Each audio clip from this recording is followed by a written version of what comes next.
bersama saya Diston Togoya. Bersama saya Yerinus Sama.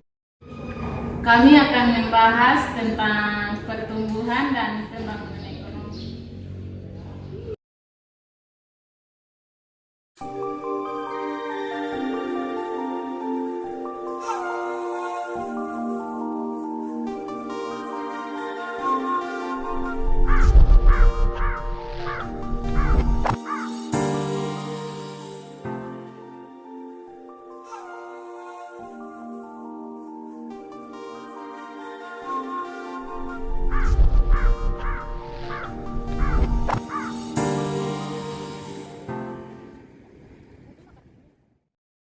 Halo guys, mari kita lihat seperti apa dengan pertumbuhan dan pembangunan ekonomi itu sendiri. Pertumbuhan ekonomi dan pembangunan ekonomi adalah dua konsep yang berbeda. Pertama, pertumbuhan ekonomi mengacu pada peningkatan jumlah produksi barang dan jasa dalam suatu negara ataupun di daerah masing-masing. Kedua, pembangunan ekonomi mengacu pada pemerataan pendapatan produksi suatu negara.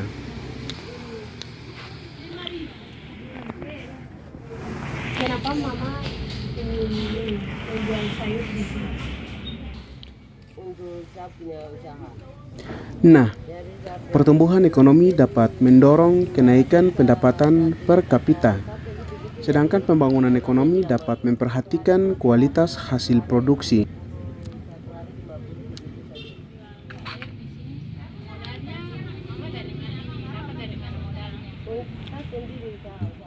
Kedua konsep ini sangat urgen untuk memahami perkembangan ekonomi suatu daerah. Pertumbuhan ekonomi dapat menjadi fondasi untuk pembangunan ekonomi. Namun tujuan akhirnya adalah mencapai pembangunan ekonomi yang inklusif, berkelanjutan, dan meningkatkan kualitas hidup semua orang dalam bermasyarakat. Jika demikian, mari kita lihat dan menyimak bersama masalah pertumbuhan dan pembangunan ekonomi di lingkungan sekitar kita. Pertama, di bidang perdagangan, seperti pedagang sayur, pinang, warung makan, tetapi juga mereka yang berprofesi sebagai tukang ojek, guys. Nah, di sini kami sempat interview bersama salah satu pedagang sayur mayur di pasar lokal Jalan Safri Darwin Wamena melalui tugas penelitian masalah pertumbuhan dan pembangunan ekonomi secara visual, di mana sebenarnya mereka mengalami banyak masalah dalam pertumbuhan serta pembangunan ekonomi, guys. Sebagai pedagang sayur di pasar, mereka mempunyai harapan besar agar pertumbuhan ekonomi senantiasa ada dalam kehidupan pribadi dan keluarga, di mana melalui usaha tersebut mereka juga dapat membangun ekonomi dengan selayaknya. Adapun beberapa masalah yang sering dialami oleh masyarakat, terutama sektor perdagangan, seperti contoh berikut ini. 1. Kurangnya produksi barang dan jasa secara alamiah dan teknologi. 2. Harga pemasaran yang tidak seimbang antar sesama masyarakat. 3. Harga satuan barang dan jasa. 4. Kurangnya strategi pemasaran dan lain-lain. Hampir semua kalangan masyarakat mengalami masalah yang sama berdasarkan profesinya masing-masing, guys. Sehingga sangat sulit untuk adanya pertumbuhan dan pembangunan ekonomi dalam masyarakat secara efektif dan efisien. Sekalipun demikian, mereka tidak menyerah dalam usahanya. Salah satunya adalah tukang ojek. Wow, luar biasa ya guys. Ojek telah ada di masyarakat sejak lama dan pada hakikatnya merupakan usaha perorangan dari tukang ojek untuk memenuhi kebutuhan hidup sehari-hari. Berdasarkan dengan hasil penelitian ini, hampir semua kalangan masyarakat kehidupannya tetap tergantung pada ojek PNS sekalipun. Dengan semestinya karena ojek merupakan satu-satunya profesi yang dapat bertumbuh dan membangun pendapatan ekonomi setiap hari. Ayo guys, kita simak langsung dari pangkalan ojek di Jalan Irian bersama salah satu tukang ojek yang hendak kami mewawancarai. Oke, jadi pendapatan sehari-hari bagi tukang ojek cukup lumayan ya guys. Namun sayangnya, ojek dianggap ilegal karena melibatkan ojek yang tidak termasuk dalam salah satu sarana angkutan umum berdasarkan Keputusan Menteri Nomor 35 Tahun 2023 tentang penyelenggaraan angkutan orang di jalan dengan kendaraan umum.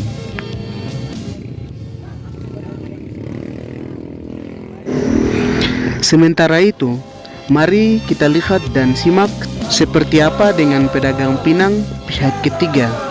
Pinang adalah salah satu tumbuhan monokotil yang biasanya pinang hanya bisa dapat tumbuh di daerah pantai. Namun karena dengan adanya kebutuhan akan pertumbuhan dan pembangunan ekonomi, maka masyarakat terus berusaha untuk ekspor ke daerah gunung. Salah satunya adalah Wamena. Nah, di Wamena, khusus pedagang pinang yang berdagang secara tradisional, di sini menjadi pihak kedua dan ketiga. Nah, di sini kami sempat interview bersama salah satu pedagang pinang tradisional di Jalan Irian depan restoran siang malam, yang merupakan pihak ketiga, di mana Mama Kobak sebelumnya tidak ada niat untuk menjadi pelaku usaha kecil seperti usaha pinang.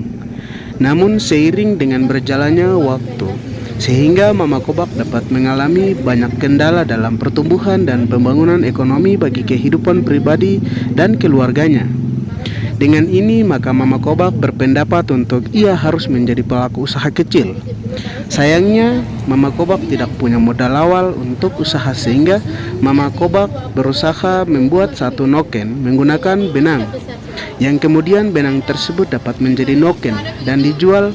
Lalu hasil itu Mama Kobak jadikan modal awal untuk menjual pinang. Nah, sampai saat ini pendapatan sehari sangat tidak mencukupi bagi kebutuhan setiap hari. Namun Mama Kobak tidak merasa bosan dan merasa malas untuk menjadi pelaku usaha. Komitmennya adalah dia bisa dapat menafkahi hidup dan kehidupannya setiap hari.